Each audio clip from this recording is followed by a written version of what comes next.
Hey Dakota, this is Miss Tracy. So let's go over these graphing problems that you had from lesson 99 to 100. So let me pull up my little drawing program here. There we go. Okay, so it looked like it was problem number 2, 3, and 4, which on yours would be pages 3, 4, and 5. So here's the first one. We have negative absolute value of x plus 5 is greater than 0 in the domain of integers. So we're going to solve for the absolute value of x first. So we are going to do all the things we know we're supposed to do first. We're going to subtract 5 from both sides, right? That gives us the negative absolute value of x is greater than negative 5. We can't have a negative absolute value of x. That defeats the purpose. Also, it's asking for the opposite of this, which is going to give us wonky numbers. So we get rid of it. Multiply everything by -1. That asks for the opposite of everything within the parentheses. So that's going to get rid of the negative on there. The opposite sign is going to make this flip. So the opposite sign here and the opposite sign here. Okay, now that we have it with just the absolute value of x is less than 5, now we can account for both of the things that could be the positive value or the negative value. So we're going to do the negative value first just because I want to. So again, we know we can't have a negative x, so we multiply everything by -1, which just asks for the opposite of everything. So the opposite of this is this, the opposite of this is this, and the opposite of this is this, right? Now we do the positive value, which would just be what it is. X is less than 5. Not a lot of work there. So one of the things you want to look for when you get your final answers are the signs opposite to one another. If the signs are opposite to one another, then you can write a conjunction. So what that means is one of these is going to flip, and you want them all to say less than. You want x to be in the middle, and you want both of these signs to be less than. So this one is already less than. So this is the one we're going to flip. All we're going to do is just flip everything over. So where this is, we're going to put it over here. We're going to flip this because you want the same value. This is less than. X is greater than 5, -5, which means -5 is less than x when we read it backwards. So all we're doing is we're reading it backwards, right? When we flip it, we're reading it backwards. So -5 is less than x. This is exactly the same statement. It's just read in the different direction. But this is going to allow us to create a conjunction. So we bring it up here, we line up the x's. -5 is less than x, which is less than 5. We can write a conjunction with that. We can graph that. So if the domain is integers, we're just going to graph the integers.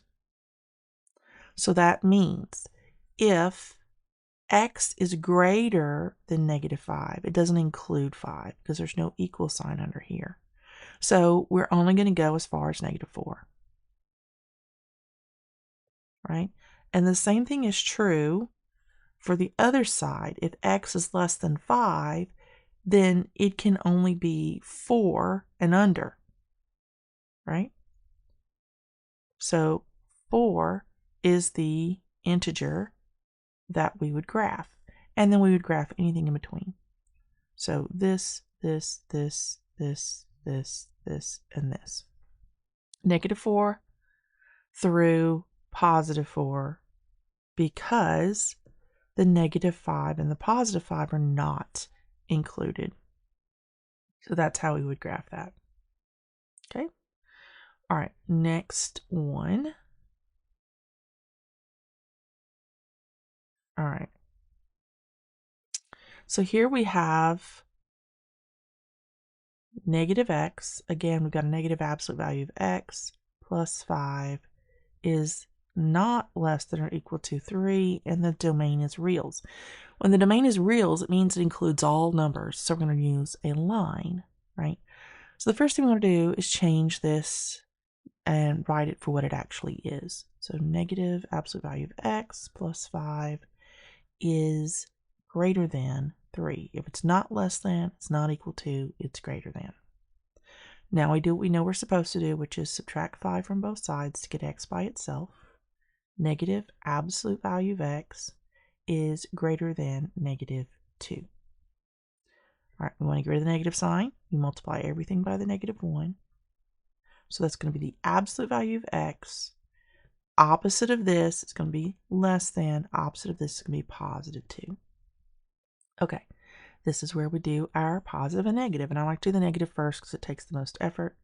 Negative x is less than positive 2.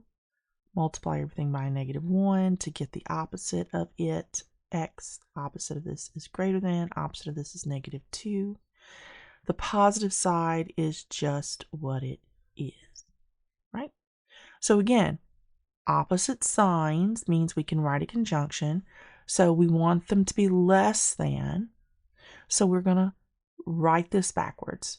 We're going to say it backwards. It helps us write it backwards. Negative 2 is less than x. Negative 2 is less than x. So these change places and this flips. Now that lets me move it over here.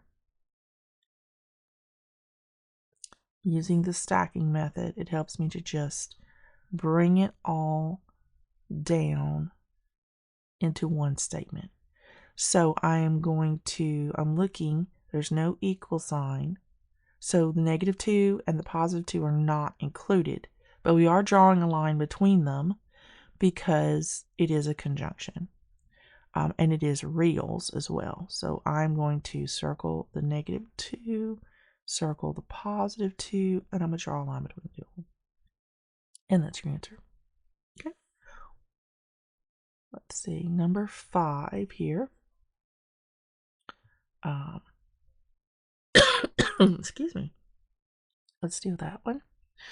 So we've got to graph negative absolute value of x plus 3 is not less than 2, and the domain is integers. So we have to write it for what it is, negative absolute value of x plus 3. If it's not less than, then it is greater than or equal to 2. All right, now we can get rid of the 3, subtract 3 from both sides to get this by itself. Negative absolute value of x is greater than or equal to a negative 1, right? We do not want a negative absolute value. We multiply and get the opposite of everything, right? So the opposite of a negative absolute value of x is positive, or just a regular absolute value of x. This flips.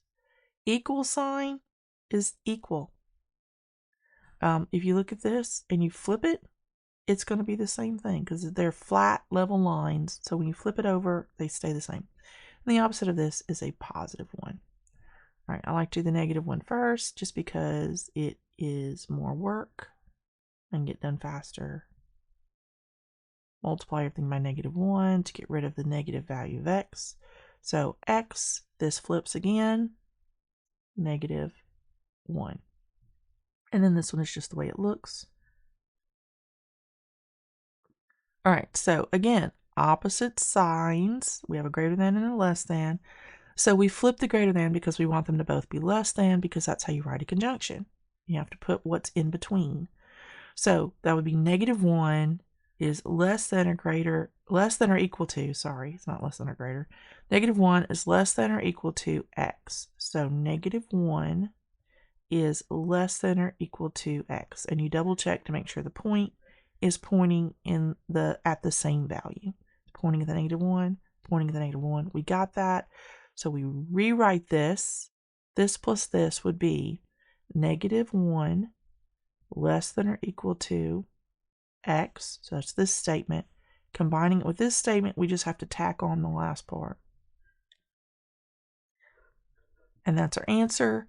The domain is integers. So because it's equal to 1, negative 1, and equal to positive 1, we include the negative 1 and the positive 1 when we graph. And when we graph, we just go ahead and put those numbers in, and then we only have one number in between to include. So that's your answer. Negative 1, 0, and 1 integers.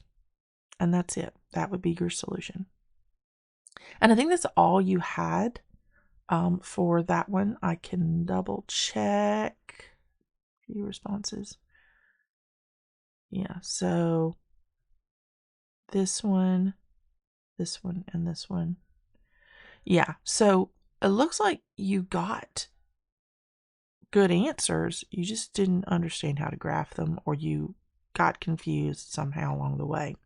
Because everything you didn't graph here was what you were supposed to graph here. And you went in the opposite direction here. If you had just drawn the line in between, that would have been right. So there's something you are not understanding about the conjunction or the sign or something there. So I hope that we cleared that up. Make sure I got the right answer. Yes, that was right. That was right. And that was right. So if you have questions about what was happening with those three problems, go back and look at what you're doing in your notes and compare to what we did on the screen and see if you have any other questions. If you do, feel free to ask those specific questions, like why does it do this and what's happening here. Hopefully I put enough explanation in there. If not, please ask those questions. I want you to understand. And that is all I have for this video. I will see you in the next one.